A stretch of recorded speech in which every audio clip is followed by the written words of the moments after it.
julgada, em função disso, porque realmente ele tem muitas implicações. São poucos artigos, eu diria, mas de uma importância assim, sem precedentes. Então vamos lá. Coisa julgada. Primeiro, o aspecto constitucional. Qual é o tratamento da coisa julgada? Ela está, a coisa julgada, como um direito fundamental. Então, é um instituto que foi equiparado ao ato jurídico perfeito e ao direito adquirido. Então, é um tripé valorativo dentro dos direitos fundamentais. E abordando que tipo de valores? O valor segurança jurídica e a estabilidade das relações jurídicas. Então, por que é que existe o direito adquirido? Para que é que existe o ato jurídico perfeito? E o último tripé, para que existe a coisa julgada? Então, a abordagem do direito adquirido e o ato jurídico perfeito, dentro de uma perspectiva de visão até do campo extrajudicial, e a coisa julgada quando for judicializada para o campo judicial. Em função de quê? Porque o direito brasileiro tinha que fazer opção. Que valor que ele queria? Nós iríamos ter um Estado onde não existe segurança jurídica, onde não existe coisa julgada. Eu posso ter um Estado eventualmente. Via de regra, os Estados, quando eu digo Estados, os países que fizeram escolha, essa opção pela não coisa julgada, foram períodos autoritários, períodos, inclusive, militarizados, ou seja, períodos onde a história desses países nos demonstra o quê? Que a coisa julgada não era importante, porque o que era importante era o Estado ditar as regras. É como se fosse uma busca lá atrás de um Estado onde diria l'état c'est moi, que é no francês, aí os estudiosos da língua, as estudiosas da língua francesa vão dizer melhor do que eu, o que é? O Estado sou eu, então é o governante, como uma figura de ditador que diz, obviamente, não vou ter coisa julgada, eu não vou ter padrão de um judiciário como exercício de democracia. A gente vai estar em uma fronteira do autoritarismo. Bom, o direito brasileiro não fez essa opção, ou melhor dizendo, o poder constituinte brasileiro não fez essa opção. Então, ele resolveu estabelecer esse tripé, e uma das vigas do tripé é, obviamente, a coisa julgada, no artigo 5º, inciso 36. Repito, quais são os valores inseridos nessa coisa julgada? A segurança jurídica e a estabilidade das relações jurídicas. Mas aí, dizer só isso sobre a coisa julgada não é estabelecer as premissas metodologicamente acerca da coisa julgada. Então, por isso, o Código de Processo Civil resolveu estabelecer artigos para determinadas situações da relação jurídica procedimental que são extremamente, eu diria, sensíveis, são questões que precisam desse olhar e dessa sensibilidade dentro de uma via procedimental. E a primeira delas foi criar no Código de Processo Civil brasileiro, a partir do artigo 502, uma denominação que aí, saudando o querido mestre já falecido, José Carlos Barbosa Moreira, que eu sempre brinco com vocês, que é, para mim, o maior processualista, com quem eu não consigo me desapegar, é um grande carinho acerca da pessoa, de quem foi o mestre José Carlos Barbosa Moreira. Ele sempre dizia, se eu tenho uma coisa julgada material, se o legislador resolveu brincar com esse termo, é porque eu tenho uma outra coisa julgada com outro nome. E aí é por isso que eu coloquei aqui para vocês, eu já vou proceder à leitura do 502, que a gente tem uma coisa julgada material e uma coisa julgada formal. Então, vejam, a gente está aqui estudando a natureza jurídica da coisa julgada. E a gente se depara, no artigo 502, com um termo, ou melhor, uma expressão, que ela leva a crer que existem duas coisas julgadas. Bom, se existem duas coisas julgadas, a gente tem que entender o que o legislador quis dizer. Mas antes da gente explicar, vamos ler. Artigo 502, denomina-se coisa julgada material a autoridade que torna imutável e indiscutível a decisão de mérito. A gente já sabe que estudou no capítulo de sentença que nem todas as decisões são de mérito. Ou seja, eu tenho decisões de mérito que vão gerar a possibilidade de sentenças definitivas, porque alcançou o cerne da matéria. Se é uma ação de despejo, resolveu o despejo. Se é uma ação de cobrança, resolveu a cobrança. Se é uma ação de cumprimento de obrigação de fazer, resolveu a obrigação de fazer. Então, nesse padrão, a coisa julgada material aqui está vinculada aqui. Essa é a primeira conclusão, a decisão de mérito. Primeira conclusão. E o legislador disse, quem é essa coisa julgada material? É a que torna, e usou dois adjetivos, vamos relembrar lá o português. Imutável e indiscutível. Ora, se eu sei que é um direito fundamental, que a gente já viu ali da Constituição, se eu sei que a pauta dela é a segurança jurídica, e se eu estou falando de decisão de mérito, é para isso que serve a coisa julgada material. Então, o legislador da Constituição, ele não estabeleceu coisa julgada material e formal. Ele disse o Instituto da Coisa Julgada. E como o quê? Os valores inseridos a ele. Então, a coisa julgada é uma garantia para o cidadão. E que pode ser uma garantia formal, coisa julgada formal, ou uma garantia material. A gente vai ver pelo artigo 502 essa coisa julgada material. A material é a que enfrenta o mérito. E quem é, então, a coisa julgada formal? A coisa julgada formal é a que não enfrentou o mérito. Mas não é só isso, coisa julgada formal. É isso que eu quero dizer para vocês. Por isso que eu estendi um pouquinho mais aqui o nosso esquema. A sentença terminativa, ou seja, aquela que extingue o processo sem resolver o mérito, ela só alcança a coisa julgada formal. Por quê? Porque ela não vai alcançar o mérito, que está dizendo o artigo 502, que é a coisa julgada material. Por isso que se criou na doutrina brasileira e, obviamente, na legislação brasileira, dois padrões de coisa julgada. Quando eu tenho extinção do processo sem resolver o mérito, só coisa julgada formal. A gente já vai ver para que serve, que é isso que é a natureza jurídica. Qual é a situação intrínseca dessa coisa julgada formal? Para que ela serve, então, se não foi ao mérito? Se não é coisa julgada material? E a sentença definitiva que extingue o processo com resolução de mérito, que aí é a coisa julgada material.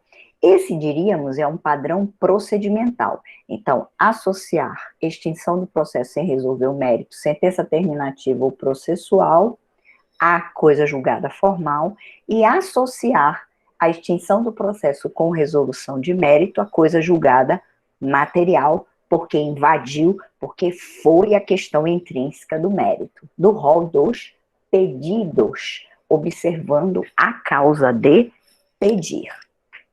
Então, essa é a coisa julgada material. Mas ficou a dúvida, eu disse ainda há pouco que a gente tinha que estudar a natureza jurídica. Então, para que ela serve? Por que o legislador do processo dividiu duas coisas julgadas? E aí a gente fica na dúvida, para que isso serve?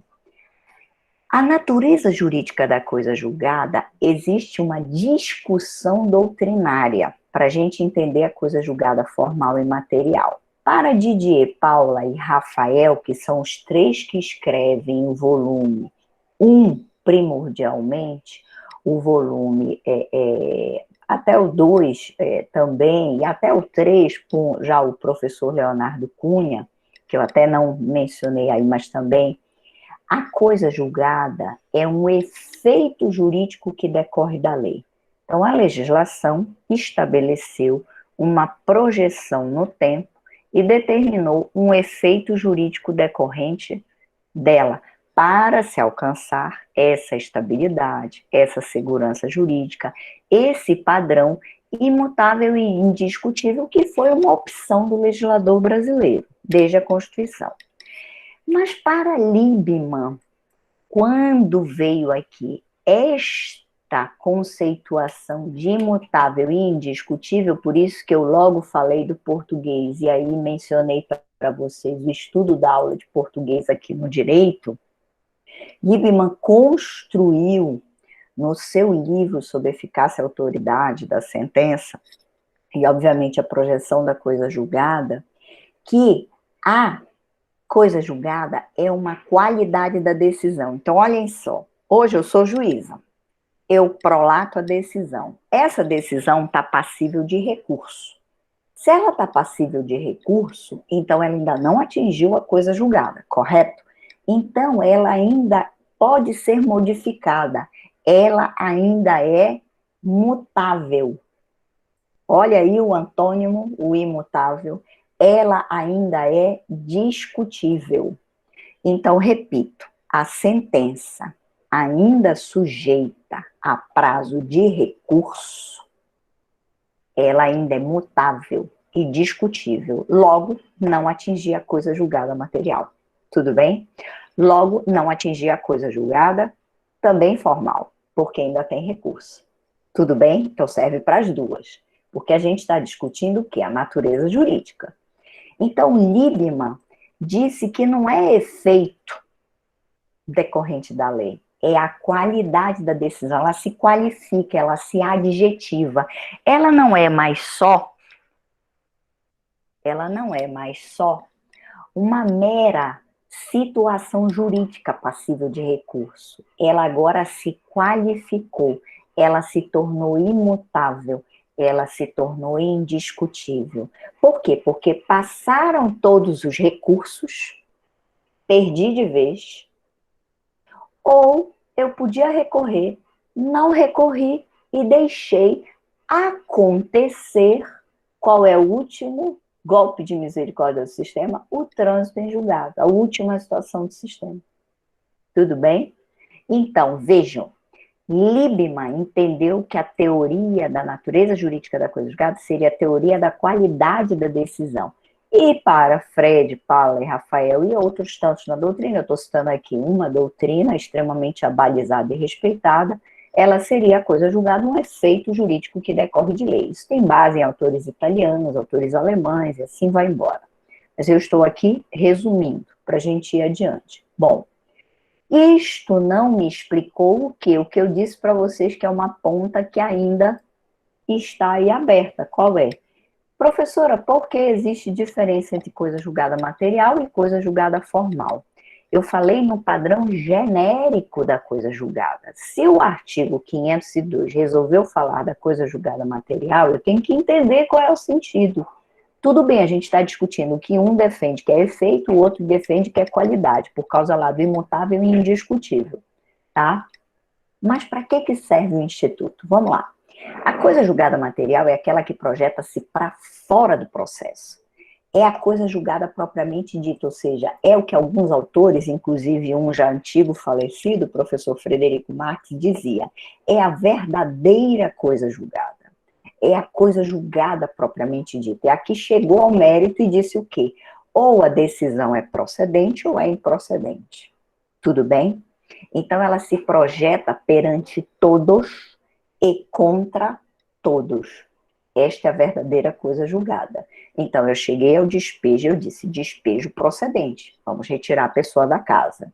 Ou cheguei a analisar tudo e disse despejo improcedente, não tira a pessoa da casa. Entenderam? Esta é a coisa julgada material.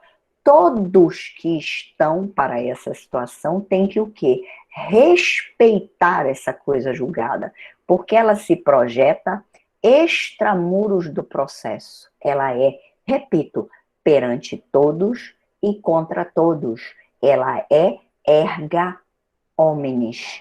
Todos têm que respeitar a decisão. E para que serve a coisa julgada formal, que é aquela que não alcançou o mérito, para a gente entender agora verdadeiramente o artigo 502? É uma estabilidade apenas dentro do processo. Então, vamos a um exemplo. Eu ingresso com a petição inicial, o juiz diz, emende-se a petição inicial. Eu não emendo. o juiz extingue o processo sem resolver o mérito, indeferindo a petição inicial. Isto é para uma projeção para fora do processo ou é um problema procedimental localizado que merece uma segurança e uma estabilidade apenas para dentro do processo? Olha a diferença? Então, é uma coisa julgada só formal, porque na lógica procedimental, ela não precisa extravasar os muros do processo, ela é interna ao processo. E por quê? Porque ela gerou uma extinção do processo sem resolver literalmente, com o exemplo que eu mencionei, vamos ter exceções, sem resolver o mérito. Este é um padrão de uma sentença terminativa. Como eu disse, eu posso ter exceções. É uma espécie, então, a coisa julgada formal, aqui a gente não pode esquecer, eu vou até negritar, é uma espécie de quê? De preclusão. Então, é intramuros do processo. Então, para fora do processo, com todos dentro dos sujeitos da vida, do processo, para todo mundo, a coisa julgada material. Interpartes, para aquela parte que foram afetadas do processo. O processo pode ser réu, podem ser terceiros que já estiveram assim, no processo, assim vai. Tudo bem? Por isso que eu disse a regra é tal, significa que não tenha exceções. Mas a gente vai caminhando. E o que é, então, essa indiscutibilidade da coisa julgada? Por que ela opera esses efeitos? Olha a teoria da eficácia, Fred, Paulo e Rafael. A indiscutibilidade opera dimensões, o efeito negativo da coisa julgada, ou seja, nenhum juiz pode voltar a discutir a mesma lide. Ou seja, decidiu o juiz da 7ª Vara Civil. Morreu. Eu não posso ter outro juízo da 10ª, o da 11ª, o da 12ª, senão seria o caos do processo. Seria o desrespeito, seria a insegurança jurídica, ou seja, seria a instabilidade. Eu não alcançaria nunca segurança jurídica. Então, nenhum juiz, por quê? Porque já houve um juiz prevento, vamos relembrar? Já houve um juízo competente, já tinha sido prefixada a competência dele para a causa, já tinha havido uma distribuição, olha o pressuposto processual, uma distribuição imparcial do processo. Então, ele decidiu, está decidido. E qual é o efeito positivo da coisa julgada? O juiz fica vinculado ao que foi decidido, ele fica adstrito. Então, foi posta a demanda, foi decidida uma demanda de despejo, ninguém mais pode decidir de modo diferente. Nem pode abrir ou reabrir aquela questão.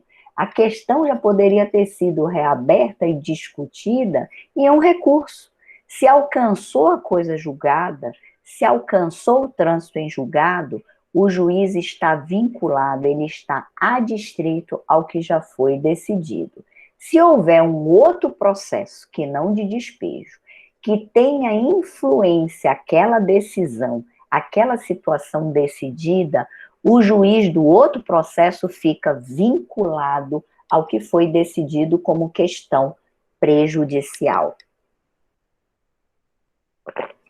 Então, o que é verdadeiramente a coisa julgada? É quando nós temos uma tríplice identidade, as mesmas partes, o mesmo pedido e causa de pedir. Relembrando o que nós temos lá no Código, no artigo 337, parágrafo 2º, que está dizendo como identificar. Então, por isso a palavra tríplice identidade. Como eu identifico o instituto da coisa julgada? E eu já pulei da natureza jurídica e nós partimos para a identificação da coisa julgada. Então, eu sou advogado. Como eu vou identificar se houve ou não coisa julgada entre 3, 4, 5 processos?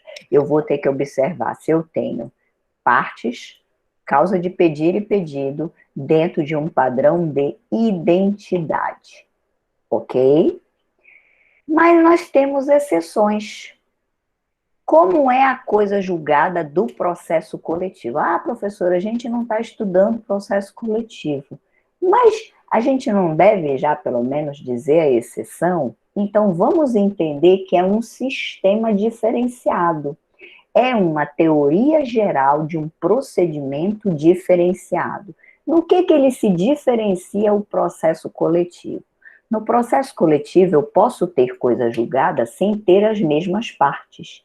E aqui vale um parênteses, e vocês vão entender com muita simplicidade. Qual é a simplicidade? Vamos lá.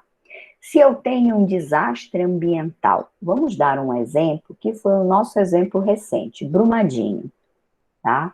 Muito triste, lamentável, envolvendo uma empresa, via de regra, apenas ela, mas ela é, na realidade, a representação de um grande conglomerado e grupo econômico, a Vale do Rio Doce.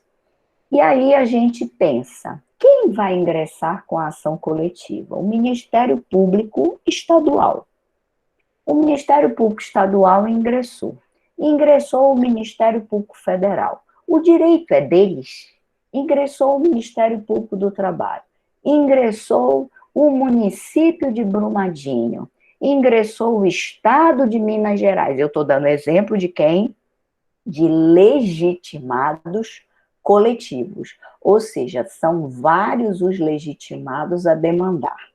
Todos eles, na essência, pedem as reparações e as necessárias obrigações que a Companhia Vale do Rio Doce vai ter que estabelecer para aquela área degradada onde ocorreu o desastre ambiental.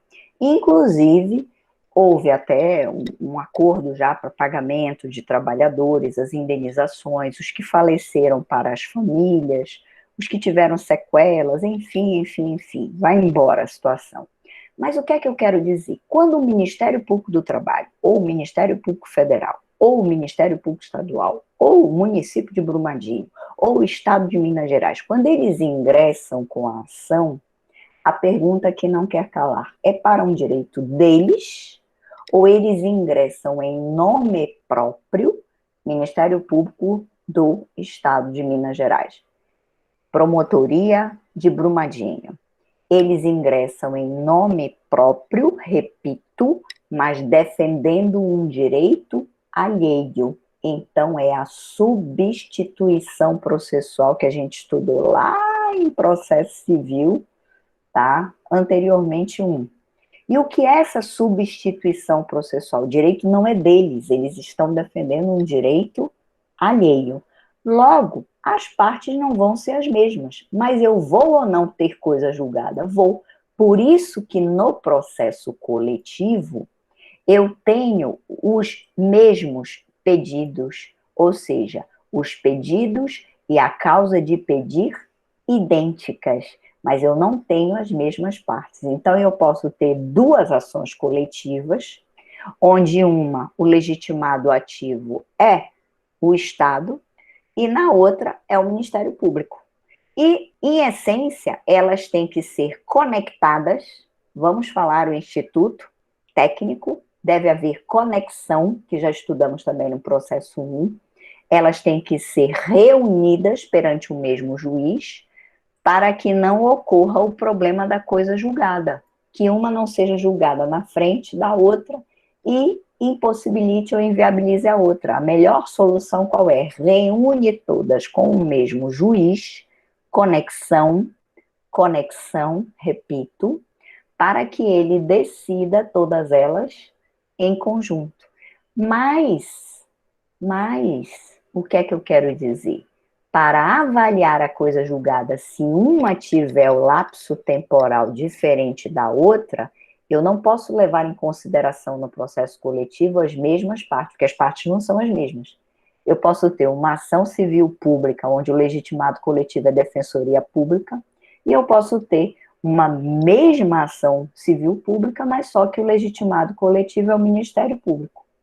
Então, são partes diferentes, mas que estão na defesa das mesmas pessoas, do interesse alheio, e que vão apor pedidos e causa de pedir. Por que eu disse que a melhor solução é juntá-las antes da coisa julgada?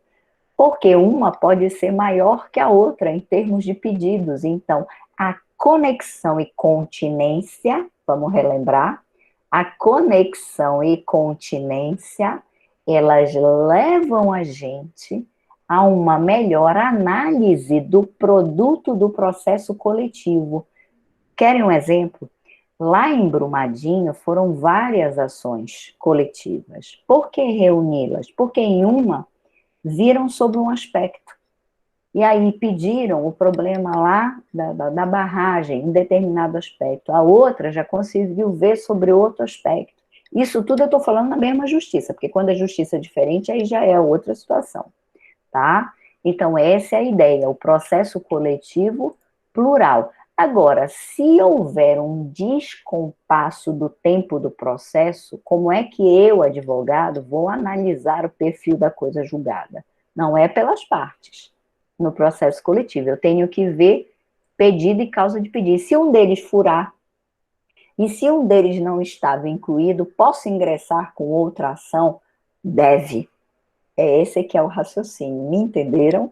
Então, se eu não tiver lá os mesmos pedidos dentro de um perfil de causa de pedir, eu posso ingressar com outra ação. A gente costuma até dizer, quando é uma ação pequenina, porque faltou alguma coisa, a gente diz que filhota, ela vira um filhote, aí a gente entra com outra ação. Isso é desejável? Claro que não. O melhor hoje, por causa da eficiência, da razoável duração do processo, da economia processual dentro de uma análise econômica do direito, é que vocês façam todos os pedidos em uma única ação. Ou, se eu tiver 2, 3 ações, que elas sejam reunidas perante o mesmo juiz, porque existe entre elas, se eu ainda não tenho coisa julgada, qual é o outro instituto que eu tenho? Se as ações ainda estão em curso, qual é o nome do instituto? Bora acordando o povo. Vamos. Como é o nome do instituto? Instituto da Litispendência. Se as ações ainda estão em curso e ainda não houve nenhuma delas julgada, eu tenho litispendência. E elas têm que ser reunidas perante o mesmo juiz. Bom, adiante. Regimes de formação da coisa julgada. Qual é o regime geral do CPC? É o que eu disse para vocês, é pró e contra. Um ganha e outro perde. Agora, prestem atenção, eu posso ter, que vocês já devem ter lido nos estágios, procedência parcial. Ou seja, pode ser parcialmente, eu pedi lá 1 milhão, eu recebi apenas 500 mil. Ou eu pedi danos morais, materiais, emergentes, lucros cessantes, e o juiz me concedeu só danos materiais e danos emergentes e lucros cessantes, não me concedeu o dano moral. Então, eu posso ter procedência total, procedência parcial ou improcedência. Então, o regime geral do CPC é pró e contra. É um termo, inclusive, do latim.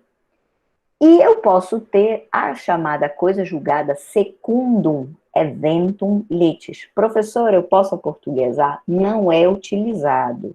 Ela vem com realmente com essa expressão. Ou é secundum eventum litis, ou é secundum eventum probationis. O que é? Segundo o evento da lide, do litígio. É aquele que a coisa julgada depende do resultado do processo.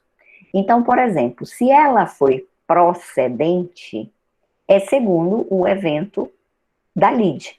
E o exemplo, no processo penal, a sentença condenatória só pode ser revista em benefício do réu. Então, é uma justiça que possui uma norma princípio e um instituto da relação jurídica processual, que é o Instituto da Revisão Criminal, que para beneficiar o réu, eu posso rever. Então, é uma coisa julgada que vai ser segundo o evento do litígio. Então, no processo penal, se o réu perdeu, se ele foi condenado, como o valor da vida é muito importante, o valor dele poder projetar essa existência dele, sem ele estar com seu direito de ir e vir cerceado, porque ele vai estar preso. Tá? Via de regra, eu estou falando dos crimes que geram obviamente, a pior das situações, que é a prisão. Então, esse réu, se ele vai ser preso, ele foi condenado, transitou em julgado, eu tenho, de acordo com a lógica do preceito do sentido penal, um instituto que é o da revisão criminal, que, segundo o evento do litígio, ele é condenado. Se a gente tiver uma nova prova, uma nova situação que o ampare, que mostre o erro e o desacerto daquela situação, ingressa-se com a revisão criminal, porque se permite isso dentro da esfera penal. O que é o segundo evento propositionis? Aqui é de acordo com a prova. Não é em função do preceito, do valor ali do direito penal, que foi o exemplo que a gente formatou. Aqui é segundo a prova. Como o processo coletivo é importante, a improcedência, imagine a improcedência de um desastre ambiental como o de Brumadinho. Ingressa o Ministério Público com uma ação civil pública para proteção de todas as situações ali de Brumadinho. E ele perde, mas porque a prova foi deficitária. Se ele conseguir nova prova, se ele conseguir, olha aqui o que eu escrevi, a insuficiência de provas não forma coisa julgada. Por quê? Porque a tutela é coletiva, para proteger a sociedade, para proteger a coletividade, para proteger a comunidade. Imagina se for uma comunidade indígena. Imagina se for uma comunidade quilombola. Imagina se for um desastre ambiental. Imagina se for uma questão de patrimônio histórico. Então, são situações tão graves. O que é que fez o legislador? Na lei da ação civil pública, e eu coloquei aqui para vocês, na lei da ação popular, a 4717, aqui eu botei um número a mais, perdão. E também no mandado de segurança, porque é uma ação constitucional, porque defende o direito líquido e certo, proteger também aquele que impetra, olha o nome técnico, impetrante, para que ele volte em juízo. Isso adoram perguntar em concurso público, não esqueçam. São exceções à formação geral, à regra geral do CPC, que é contra. É Pedro versus Antônio, é Pedro versus empresa X, é o José versus empresa Y, é a Maria versus empresa X, é a Maria versus o José. Então, essa é a regra geral do CPC. É pró e contra, um ganha e outro. A segundo evento litis é de acordo com os valores daquela situação do ordenamento, e segundo evento probacione é o problema da prova. Tudo bem? Que é na ação civil pública, na ação popular e no mandado de segurança, as exceções e os exemplos. Agora a gente vai partir para duas situações da coisa julgada, que são os chamados limites objetivos da coisa julgada e os limites subjetivos da coisa julgada, tá? Os limites objetivos são limites de conteúdo, conteudístico. Onde é que a gente vai ter? Nos artigos 503 e 504. E eles vão dizer o quê? É a discussão. Se a decisão que julgar total ou parcialmente o mérito tem força de lei, está falando de que coisa julgada? Coisa julgada material, que é no mérito. Gera lei entre as partes. Interpartes e erga omnes, porque lembre-se, ela tem o condão da projeção para fora do processo. Então, ela faz essa coisa julgada nos limites da questão principal do que foi posto na demanda. Se foi o despejo, é sobre o despejo. Se foi a cobrança em torno do contrato, as questões ligadas à cobrança dentro do contrato. Então, é dentro da questão principal. Então, porque o pedido que transita em julgado. Então, eu tenho uma discussão, antes de eu ler o parágrafo primeiro, olhem aqui o que eu coloquei para vocês, para depois a gente ler e explicar novamente. Eu tenho a chamada questão incidental, que é aquela que vem no meio do processo. São questões postas para fundamentação, ou seja, a causa de pedir. E eu tenho a questão principal, que é o mérito, que é o tema decidendum. Esse termo adoram também em latim, colocar em provas. O tema decidendum, qual é o tema, qual é a abordagem meritória, qual é a questão de fundo, adoram também esse termo. São as questões colocadas e que vão recair para o dispositivo, a parte final. Lembram na nossa aula de elaboração de sentença que eu expliquei a parte da sentença, aquele pelo exposto. Pelo exposto, o juiz decide de modo procedente isso. Pelo exposto, o juiz decide julgar parcialmente procedente ou julgar improcedente. Isto é que recai a imutabilidade da coisa julgada. Qual é o objeto litigioso? Qual é o fundo? Qual é o cerne? Esta é a questão principal. Então, voltando agora aqui. O que é que diz o caput do artigo 503? Ele está falando da questão principal. Ele está falando desse mérito. Ele está falando do dispositivo. Então, eu vou ser juiz, eu preciso elaborar na prova de juiz a sentença, eu tenho que saber o que é que eu vou colocar no dispositivo, qual é o mérito, qual é o pedido principal, quais são os pedidos principais, tá? A questão de fundo, a questão de mérito, a questão do cerne dos pedidos. Para não ser, lembram-se da aula de sentença, para não ser extra petita, nem ultra petita, nem citra petita. Vamos rever? Nem abaixo, nem fora, nem além do pedido. Mas eu tenho as questões incidentais. O que são as questões incidentais? São a fundamentação. A fundamentação não recai coisa julgada. Aí a gente vai ler este parágrafo primeiro, que diz o quê? Quando é que a questão incidental não transita em julgado? É a regra. Eu só vou ter a exceção da coisa julgada sobre questão incidental quando ela tem que caráter, que a gente já estudou em processo 1, prejudicial. Eu vou dizer para vocês um dos melhores exemplos extremamente consagrados na doutrina brasileira. Quando é que essa questão prejudicial ela transita em julgado, tá? Vamos lá. Se eu ingresso com uma ação de alimentos, eu estou discutindo qual é o mérito, qual é a questão principal. Muito fácil. Alimentos. Então, alguém deixou de cumprir a obrigação de prestar alimentos. Tudo bem?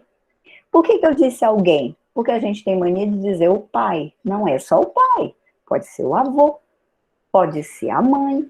Então, depende da relação familiar, depende da projeção do status daquela condição daquele incapaz. Tudo bem? Então, por isso que eu disse alguém.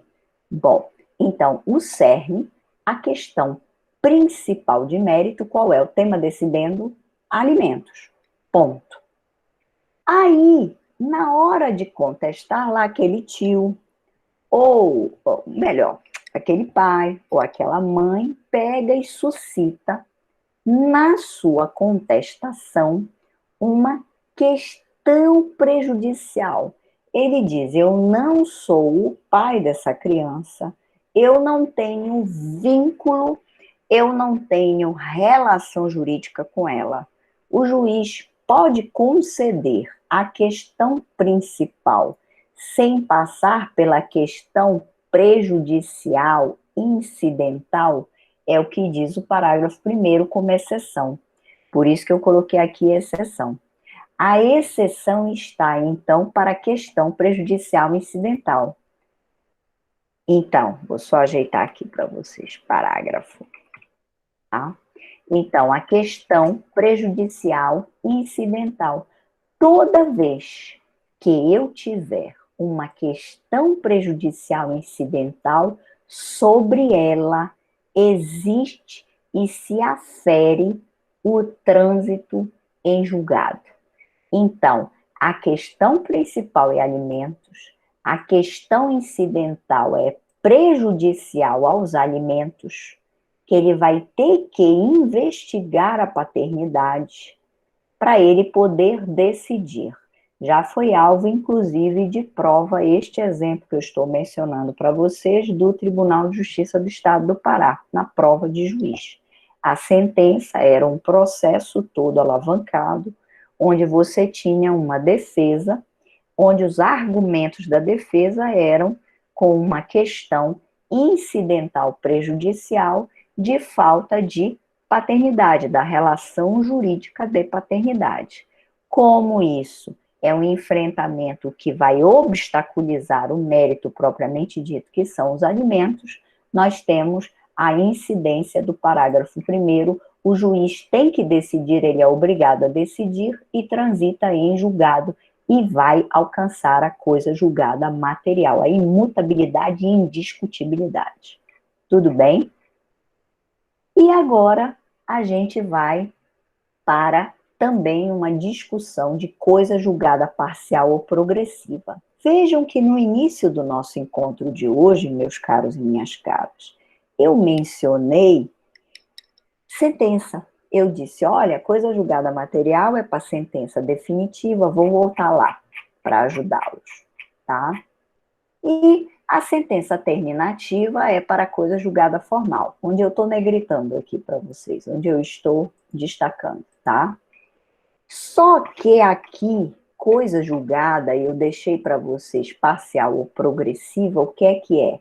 Eu não vou ter só sobre sentença. Hoje a grande discussão do Código de Processo Civil Brasileiro, que já vinha do próprio Código de 73, é que são decisões interlocutórias que também alcançam o chamado trânsito em julgado, ou seja, a estabilidade, a imutabilidade. Então, a coisa julgada não é só sobre sentença.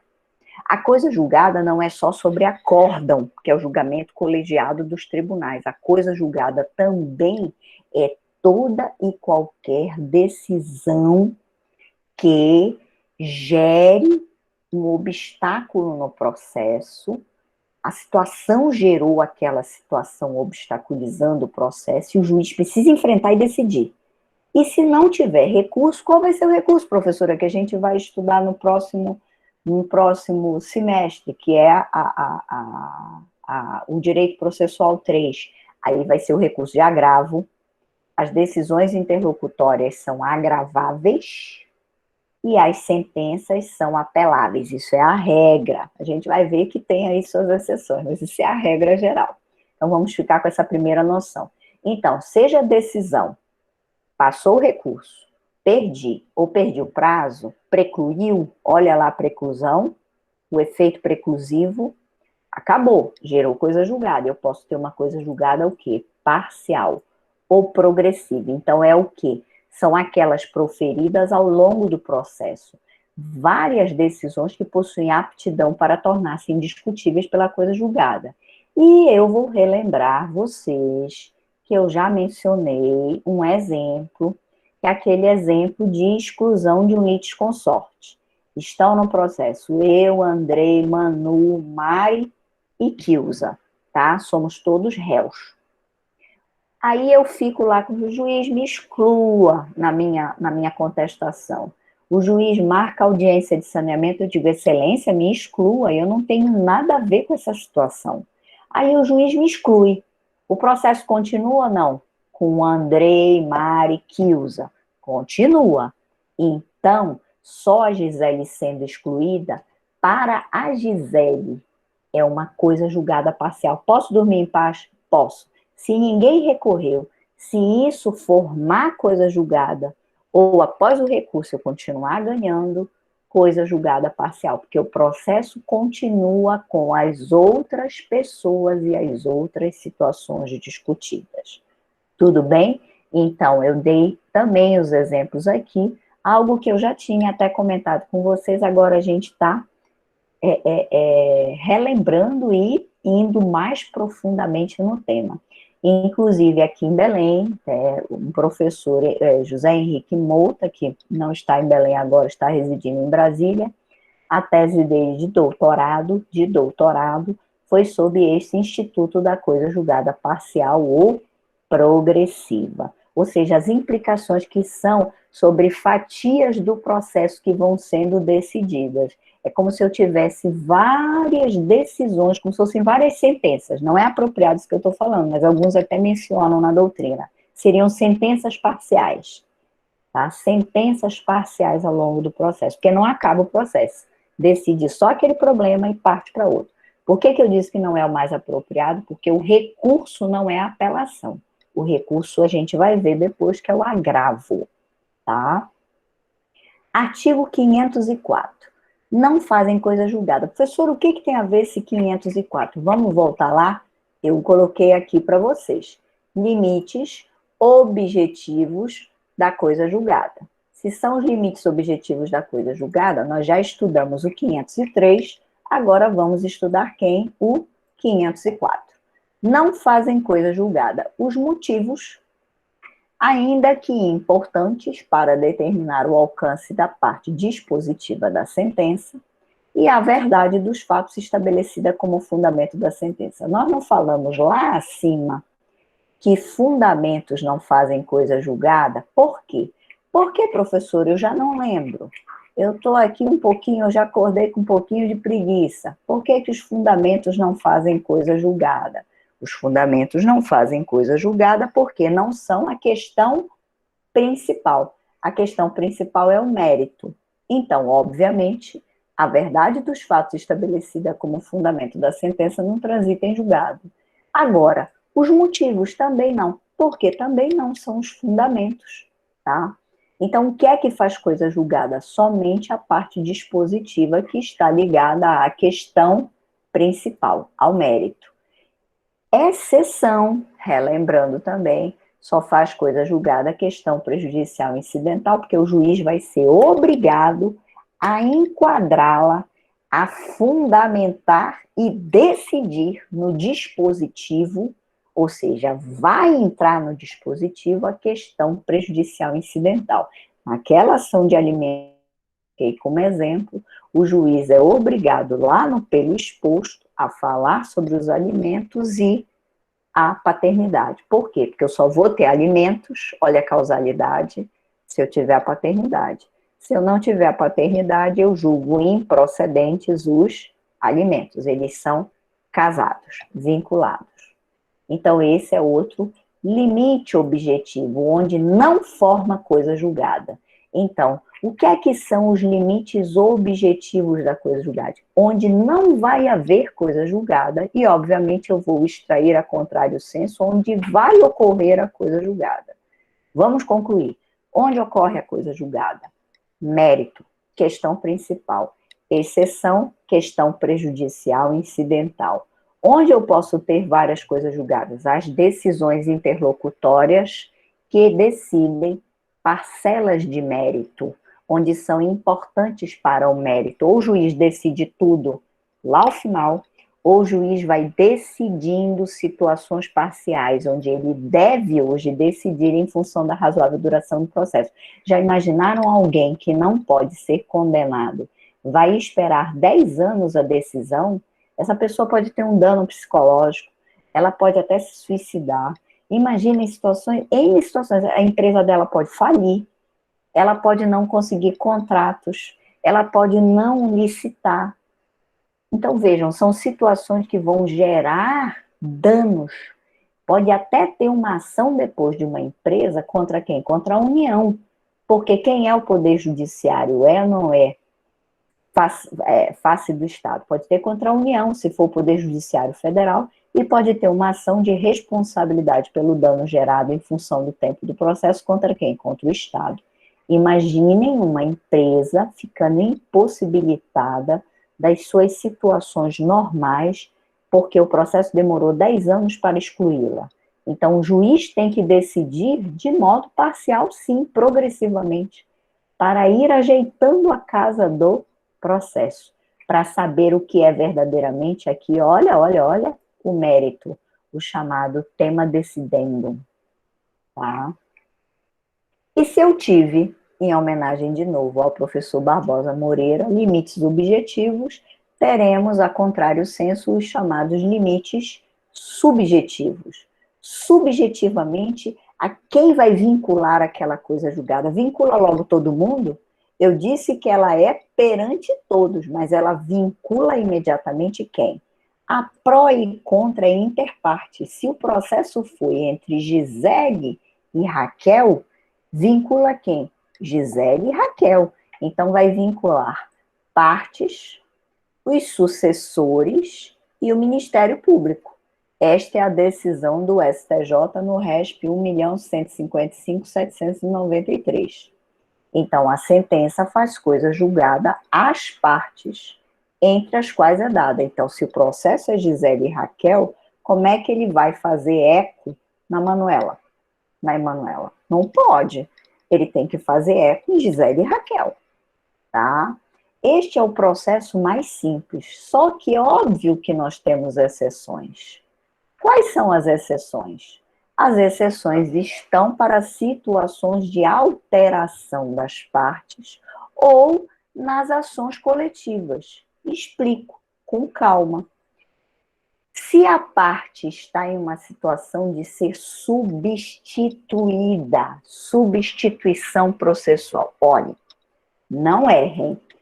Relembrando o processo 1, sucessão é uma coisa, substituição processual é outra. Substituição processual eu falei ainda há pouco, eu ingresso em nome próprio defendendo o direito alheio, ok?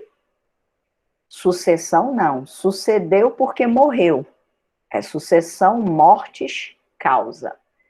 Morreu o senhor João, quem é que sucede ele? Imediatamente já estudamos de processo 1 o espólio. Espólio de João, o decujus, tá? Sucessão é quando eu tenho um fato da vida que aí alterou. Então, sucessão pode ser mortis causa ou inter vivos, quando se aceita no processo a mudança da parte.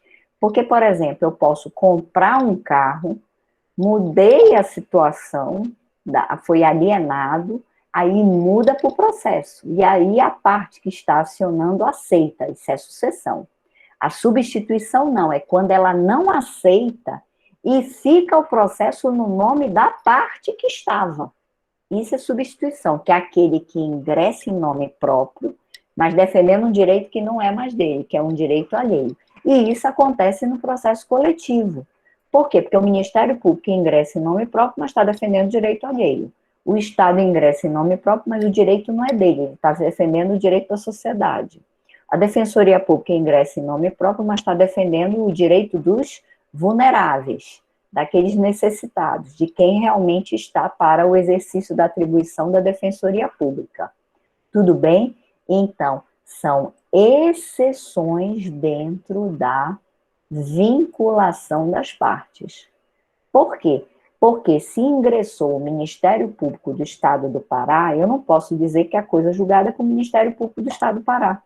É para todo aquele que está sob a tutela do Ministério Público do Estado do Pará. Vamos ao exemplo? Nós temos dentro do Ministério Público do Estado do Pará a Promotoria do Consumidor. Se for uma ação coletiva do promotor do consumidor, do Ministério Público da área do consumidor, que esteja vinculada a todos os consumidores em função de contratos de telefonia móvel, vai vincular todos nós. Para a gente não se vincular, eu vou ingressar com a minha ação, e vou dizer que eu não quero a do Ministério Público, porque o direito brasileiro, como é que ele atua na tutela coletiva? Vamos lá. Eu posso ter a tutela individual, páreo com a tutela coletiva. Para a tutela individual continuar e ter a coisa julgada dela, olhem a implicação, prestem atenção. Para ter a coisa julgada dela, eu tenho que dizer que eu não quero a coletiva. Então, eu saio do núcleo da coletiva, eu me excluo. É o regime que a gente vai estudar lá no procedimento coletivo de opt-out. Eu fico excluída daquela situação, tá? Então, eu estou de fora com a minha ação. Então, essas são exceções a quem vincula, é o a quem a coisa julgada. O interpartes é o mais fácil, porque se é Gisele e Raquel, é Gisele e Raquel. Gisele empresa X, Gisele empresa X. O grande problema está aqui nas exceções, porque a gente vai ter que ver a quem vincula. Querem um outro exemplo maravilhoso dessa situação? Uma ADIM, uma ação direta de inconstitucionalidade. Quem é que está para a ADIM? É difuso, é erga omnes, é contra todos. todos os que se vinculem aos seus preceitos. Então, o Supremo Tribunal Federal, quando decide uma ação direta de inconstitucionalidade e declara a inconstitucionalidade de determinada norma, ela é contra todos. Todos que estejam naquela situação jurídica de modo difuso, indeterminadamente, a gente não sabe quantos são no Brasil inteiro, podem ser os mais de 200 e poucos milhões de brasileiros, podem ser 100 milhões, podem ser 50 milhões, podem ser 10 milhões, ou pode ser só 1 milhão, pode ser 500 mil, são todos aqueles que estão para aquela situação daquele comando determinado pelo Supremo Tribunal Federal. Tudo bem? Então, esta é uma exceção.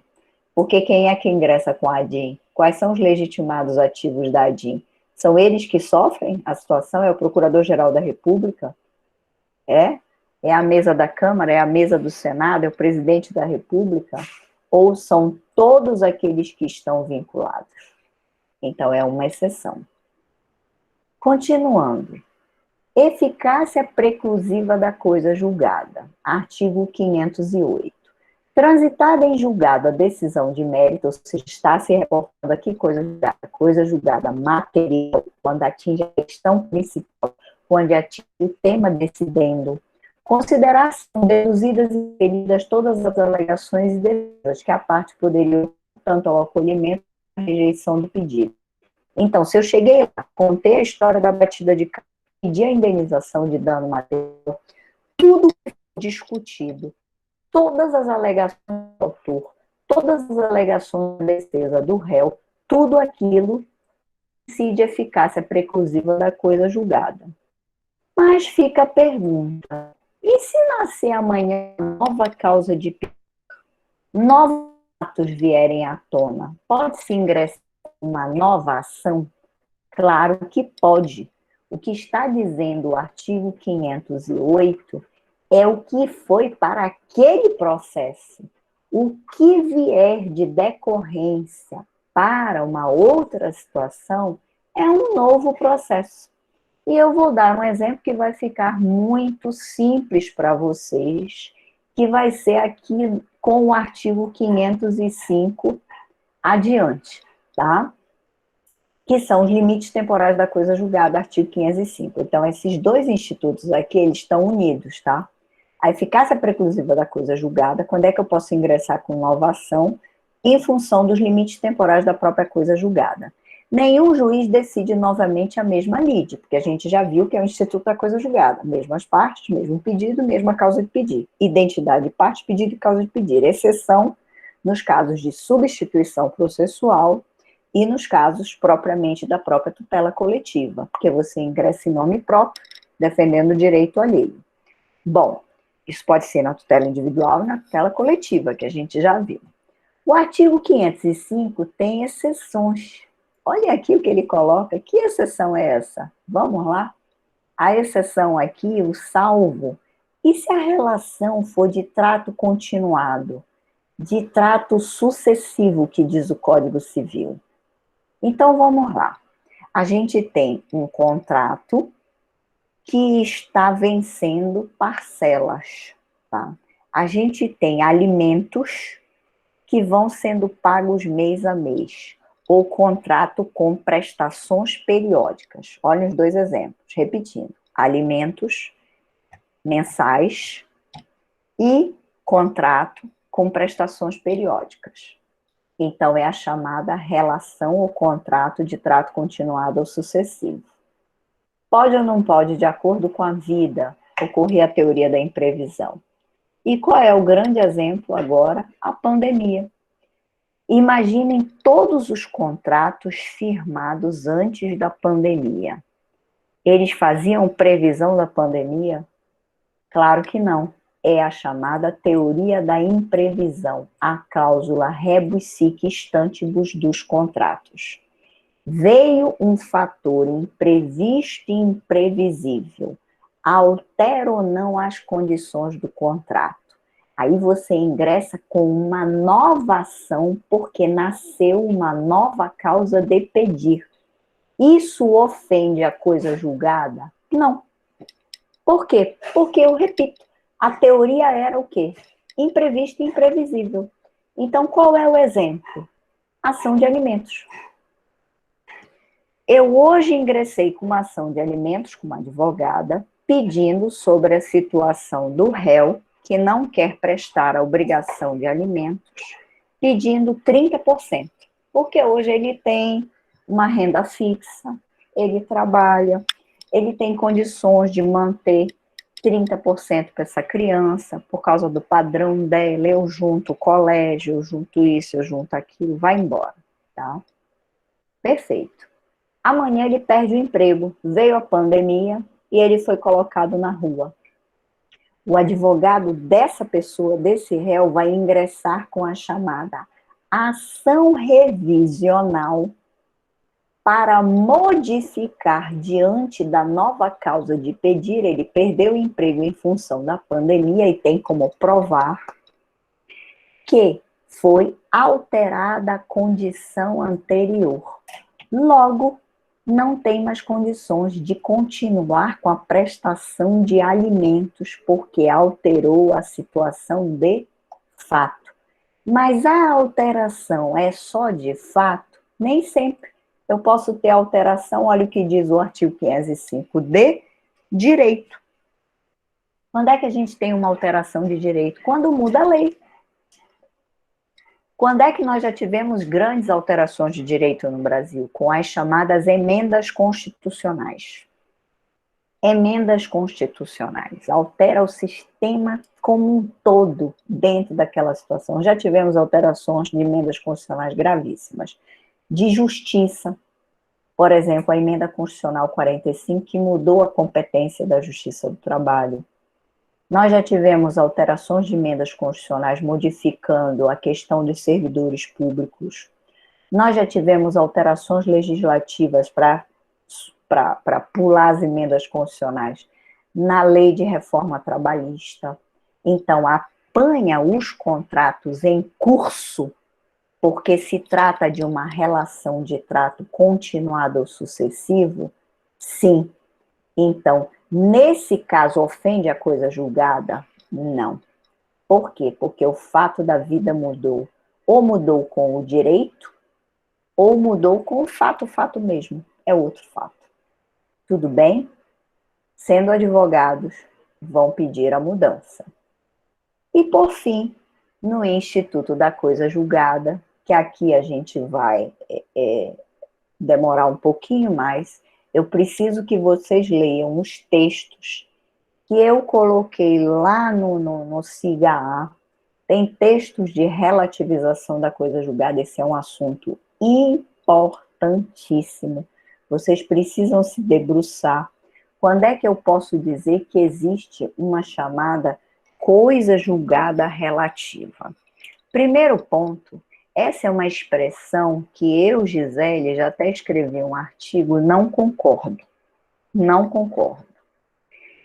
A coisa julgada, e aqui o professor Talamini, eu mencionei o professor Cunha, eu mencionei o professor Fred Dias, a professora Paula Sarno, o professor Rafael, poderia mencionar outros. O professor Nelson Neri Júnior é contra esta teoria. Então, tem várias posições contrárias. Então, posição contrária a essa teoria, uma das mais fortes na doutrina é a do professor Nelson Neri Júnior. Por que o professor Nelson Neri Júnior constitui uma forte posição doutrinária contra esta teoria? Esta teoria é o seguinte, vamos lá. É dizer, eu atingi a coisa julgada, eu atingi a imutabilidade, eu atingi a indiscutibilidade, eu atingi o plano final, passei pelos recursos, não tem mais choro nem mimimi, não tem mais jus chorande, nem jus esperneande, não tem mais jeito? Não tem. Então, fez coisa julgada o quê? Olhem lá o início do nosso encontro de hoje, o início da aula, vamos lá. Fez que coisa julgada? Material. Chegou ao mérito, olhem lá. Chegou ao quê? Chegou à questão principal. Chegou ao tema decidendo. Não tem mais recurso, não tem mais nada. Foi até o Supremo Tribunal Federal, vocês vão estudar, foi até recurso extraordinário, teve embargo de divergência, tá? O recurso de embargo de divergência e fechou. Fechou. Coisa julgada material. Como é que eu posso relativizar ela? Por isso que tem posições radicalmente contrárias. Ah, mas foi injusta. Como é que eu posso fazer um termômetro do que é justo e injusto?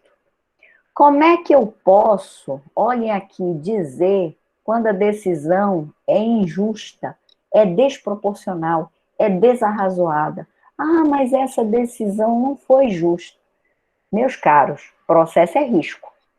Quando a gente ingressa no padrão judicial, por isso que o Brasil ele está tentando abordar muito mais e a elastecer o campo o quê? Da autocomposição, da mediação, da conciliação, da arbitragem, porque aí ganha os mútuos. Negociando o negócio jurídico processual que a gente já estudou do artigo 190. Quando a gente deixa nas mãos do magistrado e vem a decisão impositiva, a decisão imposta, tá, pelo Estado, a decisão pode chegar a um padrão de injustiça. Pode chegar a um padrão de eu não ter conseguido provar e ser condenado. Então, é incerto. Chegou a essa estabilidade, eu não tenho mais, como eu brinquei ainda há pouco, mimimi e choro. Não tem juiz expediente e juiz gritante, acabou. O máximo que eu vou ter no sistema é uma ação denominada de ação rescisória, está aí no texto, que eu vou ter um prazo para ainda discutir se eu conseguir enquadrar a coisa julgada, se houver algum equívoco. Mas também, passado esse prazo da ação rescisória, eu não tenho mais nada. E eu não posso ficar discutindo sobre um aspecto subjetivo. Só que a teoria e a doutrina da relativização da coisa julgada, ela aborda um aspecto que aí nós temos que mencionar aqui, que é o aspecto da inconstitucionalidade.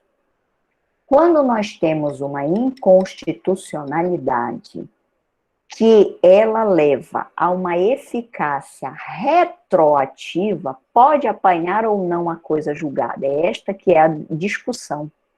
Ela pode pôr em xeque esta segurança jurídica, que é um atributo do Estado democrático de direito. Será que o Supremo Tribunal Federal deve decidir a maior parte das ações de inconstitucionalidade com eficácia ex tunc, ou seja, retrooperante, ou ex nunc, que é dali para frente, respeitando as situações já formadas e constituídas, os terceiros de boa-fé, quem adquiriu bens, quem contratou, quem fez tudo com aquelas pessoas. Então, essa é hoje uma grande discussão que nós precisamos enfrentar. A coisa julgada, ela pode ser relativizada, ou seja, já passou o prazo da rescisória. Ah, professora, me diga qual é o prazo da ação rescisória. Vamos lá. Vamos ao artigo 975. O artigo 975 diz qual é o prazo da rescisória. Vou colocar aqui. 975. Opa, apagou aqui. Ação. Opa. Vamos lá. Ação rescisória. Artigo 975. Por que destacar o artigo 975? Porque diz o prazo. Qual é o prazo que ela se extingue? 2 anos, contados do trânsito em julgado. Então, é o último suspiro do sistema. E, excepcionalmente, no parágrafo 2º, ela diz só uma hipótese que a gente vai estudar, que são quantos? 5 anos. Então, 2 anos como regra geral, e uma hipótese excepcional do parágrafo 2º são em 5 anos. E aí eu pergunto para vocês, passou isso, eu não tenho mais nada no sistema, é o que eu disse, não tem choro. Então eu tenho que aceitar aquela decisão ela vai ser perante todos e contra todos. Só que o que a gente está colocando, e se houver uma inconstitucionalidade do Supremo Tribunal Federal ex tunc, que é retrooperante, ex tunc com T, retrooperante, ela pode apanhar? Então, criou-se a teoria da relativização da coisa julgada, ou também chamada coisa julgada inconstitucional. Na Europa, ela, na realidade, não discute a coisa julgada inconstitucional, discute o caso julgado inconstitucional. O que seria o caso julgado inconstitucional? Seria essa discussão. Quando é a posição do órgão maior, pode ser uma Suprema Corte, pode ser, como é no Brasil, o Supremo Tribunal Federal, onde ele determina a inconstitucionalidade com efeitos retrooperantes se apanha as situações que já transitaram em julgado. O Brasil tem esta exceção, inclusive na própria legislação, porque ele admite essa eficácia ex tunc, e, ou seja, gerando esse aspecto, inclusive quando houver até uma execução da decisão, se gerar inconstitucionalidade no curso do processo do Supremo Tribunal Federal, ele apanha aquela execução e muda a situação.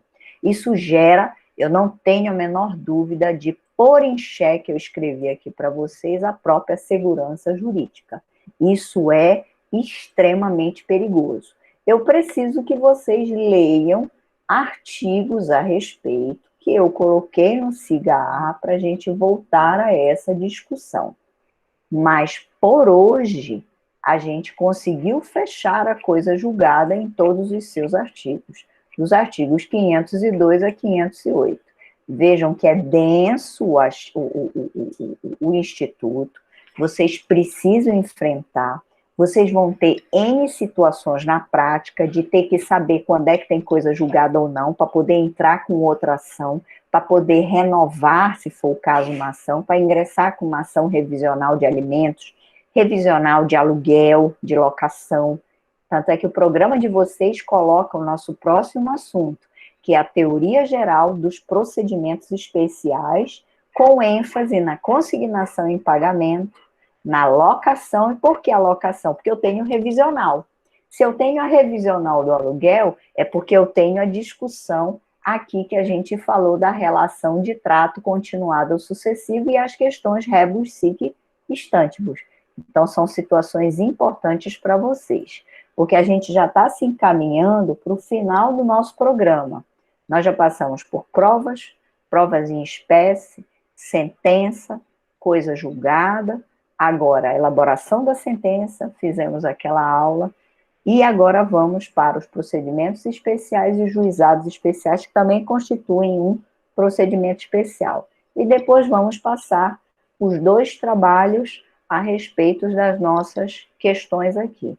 Um que vão ser questões dissertativas, eu já adianto, e o outro que nós vamos elaborar uma peça processual vinculada à sentença. Tudo bem, meus queridos? Eu agora estou olhando o chat. Alguma dúvida, alguma informação a mais que vocês precisam? Por hoje eu não vou nem aumentar o nosso conteúdo, porque não tem lógica. Eu quero é que vocês leiam a relativização da coisa julgada para vocês entenderem qual é o aspecto dela. E eu conclamo vocês a ler o STF no recurso extraordinário, esse recurso extraordinário 363889, porque eu quero começar a aula que vem, a gente comentando um pouquinho ele, tá bom? Por favor, leiam ele, tá? Que ele é muito importante para vocês. E Daílson, você está com uma dúvida, pode falar, me diga. Sem problema. Oi, Daílson, pode falar a sua dúvida. Se não quiser, escreva no chat, fica à vontade. Oi, a senhora está ouvindo? Estou lhe ouvindo bem. O meu áudio está muito baixo. Professora, é a seguinte dúvida. Diga. Se eu tiver duas ações, uma ação é individual, as 2 ações com o mesmo objeto, só que uma é individual e a outra ação ela é coletiva, digamos que é movida pelo sindicato, por algum conselho de classe, eu concorro nas 2. Caso a minha ação individual seja negada, não tive êxito, e eu consegui isso na ação coletiva, essa que foi negada na individual, ela faz coisa julgada, eu não posso mais receber na coletiva? Perfeito exemplo, maravilhoso. Eu lhe agradeço, Idailson. E se vocês me esperarem um minutinho, a pergunta do Idailson é tão boa, que eu vou abrir uma abazinha aqui. Como a gente ainda tem um tempinho, me esperem só um minutinho, não vão fugir aí. Que é um artigo do nosso Código de Defesa do Consumidor, tá? Maravilhoso, que eu vou já abrir para vocês, tá? Aqui. Poxa, mas eu queria o Código de Defesa do Consumidor mesmo. Deixa eu só abrir aqui, como a gente está no nosso sistema de estudar online, a gente tem o acesso imediato aqui à lei. Eu quero o CDC. Eu vou já lhe explicar. Eu comecei explicando um pouquinho, eu não sei se você ouviu, quando eu falei da individual com a coletiva. Eu já consegui aqui. Vou já abrir para vocês, que é bem importante isso que o Idailson está falando, tá? Muito importante. Já consegui aqui. Vou só abrir para vocês. Vou apresentar. Vocês estão vendo já o Código de Defesa do Consumidor? Ou não? Não? Ah, Não. então tá. Então é porque eu tenho que apresentar agora a outra janela. Pronto, consegui, bacana. Aí me digam quando vocês estiverem vendo. Agora que vai começar a apresentação da tela. Ok. Ok, ótimo. Eu vou só aumentar aqui para melhorar aqui, para ficar mais confortável. Olhem só, aí vou tentar dar uma negritadazinha aqui, tá? Olhem lá. Coisa julgada no Código de Defesa do Consumidor. A pergunta do Idailson é o que eu disse para vocês ainda há pouco. Nós temos um sistema jurídico que ele é tipo mãezona, né? Ele diz assim, eu agrego ações individuais e agrego ações coletivas. Qual é o problema? Olhem a loucura que eu posso ter. Eu discutia isso até em um curso do Ministério Público Federal, que me pediram para ministrar há pouco tempo. Olhem só, eu posso ter a ação da Gisele, a ação do Idailson, tá? E eu posso ter, como ele muito bem disse, uma ação do sindicato, uma ação do conselho de classe e uma ação do Ministério Público. Vamos colocar o recheio do bolo bem complicado? Então, uma ação individual da Gisele, uma ação do Idailson, uma ação do conselho, uma ação do Ministério Público Estadual e uma ação do sindicato. Olha a confusão, tá? Todos são legitimados, todos. É a tutela individual com a tutela coletiva. O Código de Defesa do Consumidor veio dizendo, no artigo 103, o que é coisa julgada. E, especificamente, o que eu quero é o 104, tá? O que é que ele está dizendo? As ações coletivas previstas no inciso 1º e no inciso 2º do artigo 81, ou seja, dos direitos difusos e dos direitos coletivos, não induzem litispendência para ações individuais, ou seja, a ação do Idailson e a ação da Gisele, elas continuam paritariamente a ação coletiva, ok? Então, não morre a minha ação, não morre a ação do Idailson. Aí, continuando, mas os efeitos da coisa julgada, não beneficiarão os autores das ações individuais se não for requerida a suspensão no prazo de 30 dias a contar do ajuizamento da ação coletiva. Então, foi o que eu falei ainda há pouco para vocês. Se eu pedir para ser excluída da ação coletiva, o opt-out, tá? Que é o sistema de common law, o sistema do direito americano, britânico, canadense, australiano, para ser excluída dessa ação, eu estou incluída nela. Agora, suspensão de 30 dias. Em minha ação individual, eu suspendo. Olha o que a gente tem que fazer como advogado. Eu suspendo a minha individual espero a coletiva, se eu quiser ter a melhor opção, espero a coletiva, resolveu a coletiva, foi bacana para mim, beleza, a minha cai, entendeu, Idailson? Agora, se eu não pedir essa suspensão e continuar minha tramitando, eu não posso me beneficiar do melhor dos mundos. Eu não posso ficar com dois benefícios, da individual e da coletiva. É isso que disse a legislação, que uma hora eu tenho que optar, uma hora eu tenho que exteriorizar a minha manifestação de vontade. Entendido, meus caros? Ou não? Entendeu, Idailson? Ok? Então, essa é que é a ideia. Então, a gente tem que adotar o artigo 104 do Código de Defesa do Consumidor. Os dois projetos, como a gente ainda tem um tempinho para eu dizer para vocês, eu vou fechar aqui essa aba para ficar melhor. Os dois projetos de lei que estão em tramitação, eu vou escrever aqui no chat, o projeto de lei que está tramitando, que é o 3441 do deputado do deputado Paulo Teixeira, que é o projeto do deputado do PT, o projeto de lei que quer alterar a tutela coletiva, essas discussões, viu, Idailson? E o projeto de lei que é do CNJ, porque ele começou e nasceu no CNJ, que é do deputado Marcos Teixeira, querem enfrentar isso de outra maneira. Então, querem aduzir argumentos em como vai ser essa questão. Ou seja, que seja logo julgada a tutela coletiva, para depois, se for o caso, irradiar para todos os indivíduos e as individuais.